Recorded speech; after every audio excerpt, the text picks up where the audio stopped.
চোখেতে তাকিয়ে নিজেকে আমি থাকি না আমাতে মগ্নতা ছুঁয়ে যা কিভাবে ভালোবাসা আমি তোমার কাছে ডাকি তাকিয়ে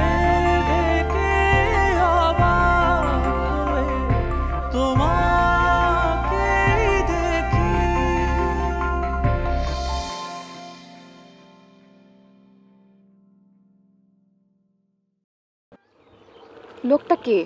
আমাদের অত্র ইউনিয়নের চেয়ারম্যান শামসুল হক। আর মেয়েটা?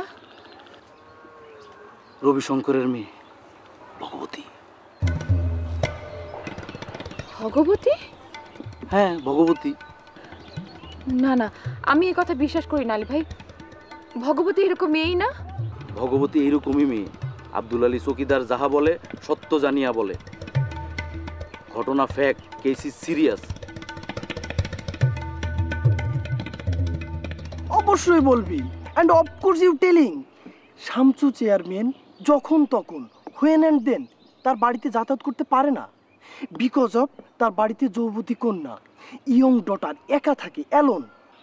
শামসু চেয়ারম্যান যখন তখন হোয়েন অ্যান্ড দেন তার বাড়িতে এভাবে যাতায়াত করলে মনুষ্য সমাজে দৃষ্টিকটু দেখায়। এই কথাটাই তুই ভগবতীর বাপরে খুলে ইন ডিটেল বলবি। আসতেছে, আসা মাত্রই তুই টকিং শুরু করে দিবি কিন্তু।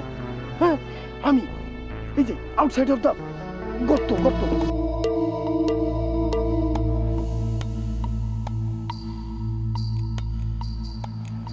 কিরে, কি হয়েছে? নমস্কার কাকা। কি হয়েছে? আমার পিছনে পিছনে আসতেছিস কি জানি? না এমনি কাকা, কিছু না কিছু না কিছু না। যা নিজের পথে যা, যা। এই শোন, তোরে সবসময় আমার বাড়ির আশেপাশে ঘুর ঘুর করতে দেখি, তোর উদ্দেশ্যটা কি? জি কাকা। বলতেছি আমার বাড়ির আশেপাশে তোর কাজটা কি, এই কথা তোরে জিজ্ঞাসা করতেছি। না এমনি কিছু না। যদি কোনো কাজ না থাকে তাহলে তুই আমার বাড়ির আশেপাশে ঘুর ঘুর করবি না। আর যদি তোরে কোনোদিন আমার বাড়ির আশেপাশে ঘুর ঘুর করতে দেখি, যা। কাকা কাকা, আঙ্কেল, আমার একটা কথা আছে।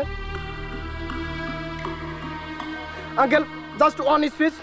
ভগবতীর মতো একটা যুবতী কন্যা ইয়ং ডটার আপনার ঘরে শামসু চেয়ারম্যান যখন তখন হোয়েন অ্যান্ড দেন আপনার বাড়িতে যাতায়াত করে, এটা খুবই দৃষ্টিকটু দেখায়।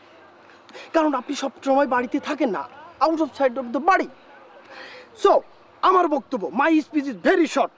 আপনি যখন বাড়ি থাকবেন না, শামসু চেয়ারম্যান যখন তখন আপনার বাড়িতে আসা যাওয়া করতে পারবে না। আর যদি আসে, ঘটনা কিন্তু দুর্ঘটনা ঘটে যাবে। এটা আমি কয়ে দিলাম। This is my talk. Ratan, I Gwyn.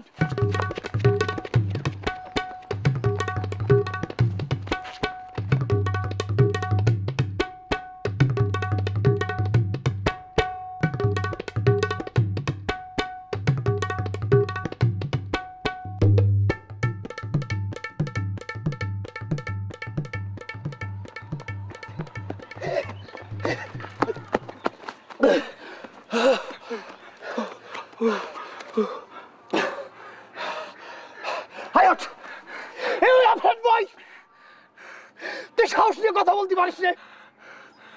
Why you making love with ভগবতী? কেন কেন তুই ভগবতীর সাথে প্রেম করতে গেলি? হ্যাঁ, ভালোবাসতে গেলি? তোর বাবার সামনে স্ট্যান্ড বাই দাঁড়াতেই পারিস না।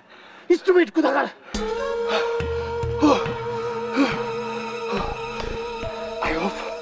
আমি আশা করতেছি এইবার ভগবতীর বাপ সতর্ক হয়ে যাবে। আর যদি সতর্ক না হয়, বাবের হাটের জোনাকি বেগম তো থাকলো।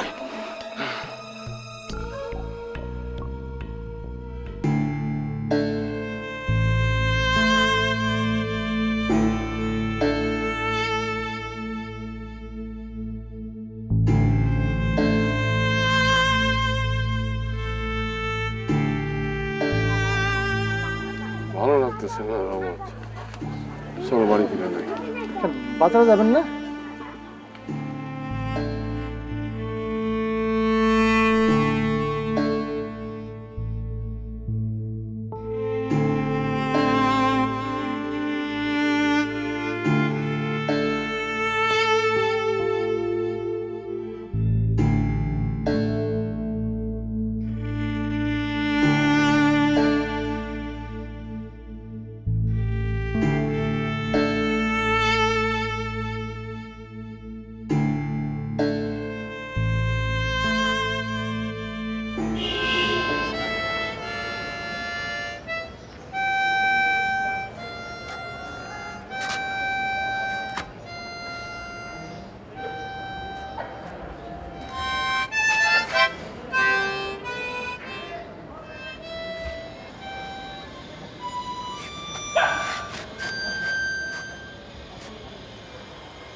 বলবি মনে হয়?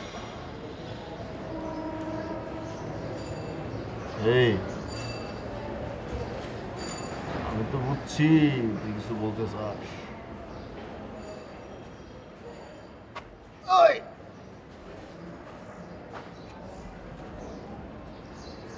কি হয়েছে? মানে না, তোকে বলে তো আবার তুই ভুল বুঝবি। আরে বল না। আরে ওই যে ওই শায়দা খালা আছে না, ওর একটা মেয়ে আছে বুঝছিস, ওই রুনি। আমি তো একটা কাজ করে ফেলছি। ওই ওর খাতায় আমি একটা কবিতা লিখে রেখে এসেছি। তো কি হয়েছে? কবিতাই তো। হ্যাঁ কবিতাই, মানে দোস্ত রুনি আবার প্রেম নিবেদন ভেবে না বসে। কেন? তুই কি ভেবে দিছিস? দূর, আমি আবার কি ভেবে লিখে আসবো? এমনি। হ্যাঁ এমনি। না না, তুই প্রেম ভেবেই দিছিস, নাহলে তোর মধ্যে ভয় থাকবে কেন যে রুনি প্রেম ভেবে বসে কিনা? তুই না শালা মানে দিন দিন না বুদ্ধিজীবী লেভেলে চলে যাচ্ছিস বুঝছিস। শালা মেনি মুখ, আমি আগেই জানতাম এমন কিছু একটা ঘটাবা।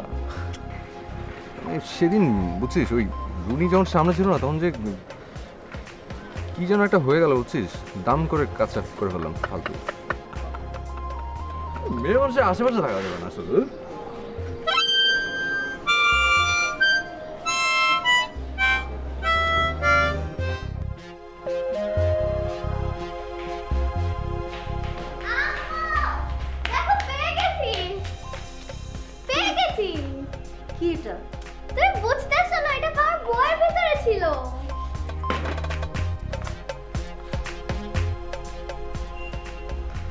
তুই বুড়ি বান্দরি, তোর উঁচু দাঁত, 3 খামচি দিয়ে করবো তোকে কাত।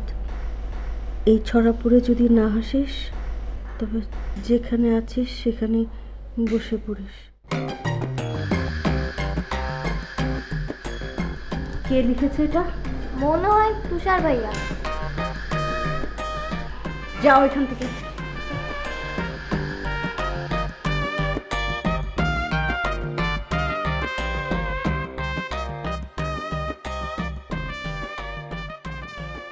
এ ধর, আব্বারে একটু দেখা যায় আবার হারায় যায়। এইদিকে তো আমি আবার গলা ফাইরে কাঁদতেছি, এর মধ্যে মা এসে দিলে আমার পিঠের মধ্যে দুটো ধুমাধুম কিল। ফোনটা দেখ, ফোন বাজছে।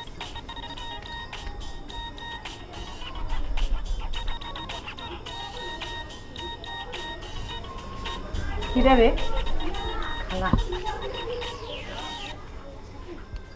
হ্যালো বু,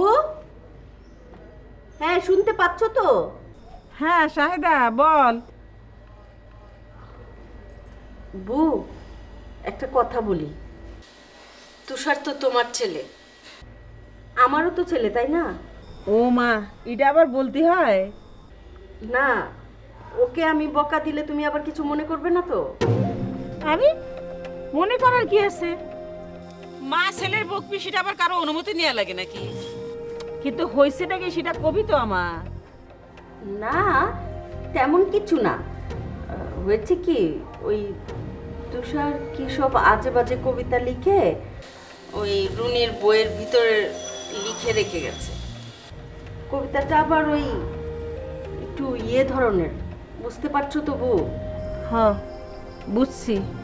তো এদিকে আবার রুনি তো তুষারকে আপন ভাইয়ের মতোই জানে, তাই রুনি আমাকে দেখিয়ে খুব কান্নাকাটি করছিল। আমি ওকে আচ্ছা মতো বকা দিয়েছি, সেই থেকে আরো বেশি কান্নাকাটি শুরু করেছে। তুই ওকে বকার কি দরকার ছিল? না না বউ, ওরও তো উস্কানি থাকতে পারে, আমার নিজের মেয়ে বলে কোনো ছাড় নেই বউ।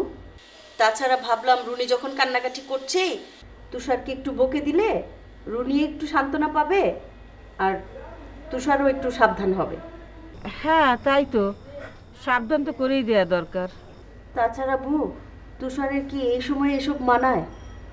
তোমাদের সংসারটার কথা ভাববে না ও? না না তা তো ঠিকই। তাছাড়া তুষারের যদি এই ধরনের কোনো ইচ্ছে থেকেই থাকে, আগে ও প্রতিষ্ঠিত হোক, তখন আমরাই ব্যবস্থা করব। তুষার তো আর ছেলে হিসেবে খারাপ না বউ।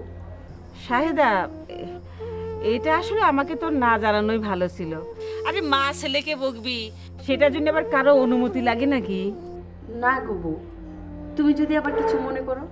বউ তাহলে আমি এখন রাখি, পরে কথা বলবো আবার। আচ্ছা। তুমি কিন্তু মন খারাপ করো না। আচ্ছা বউ, আল্লাহ হাফেজ।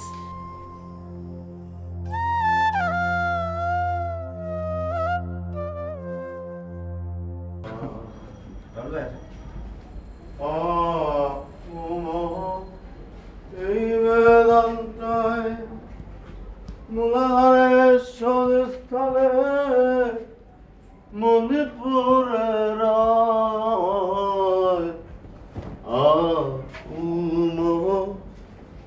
এই বেদান্তা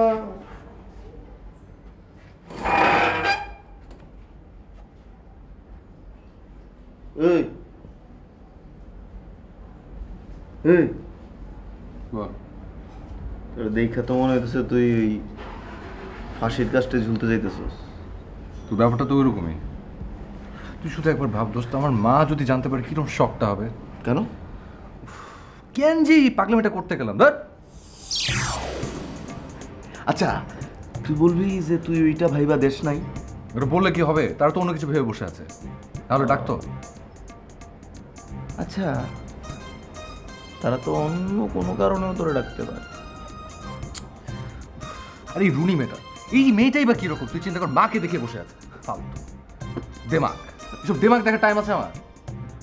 নিজের একটা ভুলের জন্য আমার নিজের উপরে এমন মেজাজটা খারাপ হচ্ছে আমার। আচ্ছা অত কিছু না ভাইবা একবার যা না, গিয়া দেখ কি হয়।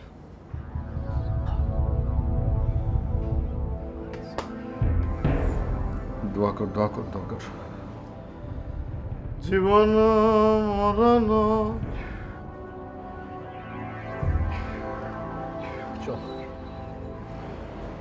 হবে নিবারণ যদি করো মন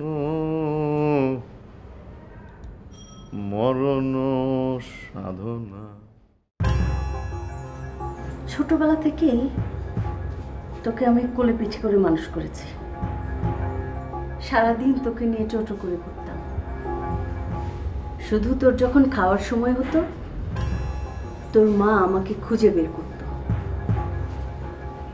আর সে তুই, আমি তো ভাবতাম তুই রুনিকে নিজের বোনের মতো দেখিস। আমার মাথায় আসলে কোনো কিছু আসছে না। আচ্ছা তুই সত্যি করে বলতো, রুনিও কি এই জাতীয় কোনো চিঠি তোকে দিয়েছে? বলতো আমার কাছে। আম্মা তুমি আমাকে সন্দেহ করো?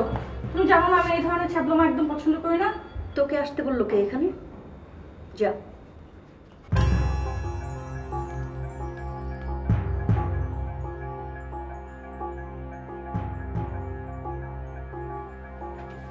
যাকে যা হবার হয়ে গেছে, সেটা মাথা থেকে ঝেড়ে ফেল। আমি কিছুই মনে করছি না, এ বয়সে এটা হতেই পারে। আমি আসলে নিজে না বুঝতে পারিনি যে এত বড় অন্যায় আমি করতে যাচ্ছি। যাই হোক, আমি খুব বেশি যে ইনভলভ হয়ে গেছি ওরকম কিন্তু না। আসলে এটা ছিল কালকে কোন একটা সময় রিফ্লেকশন। তোমার চোখেতে তাকিয়ে নিজেকে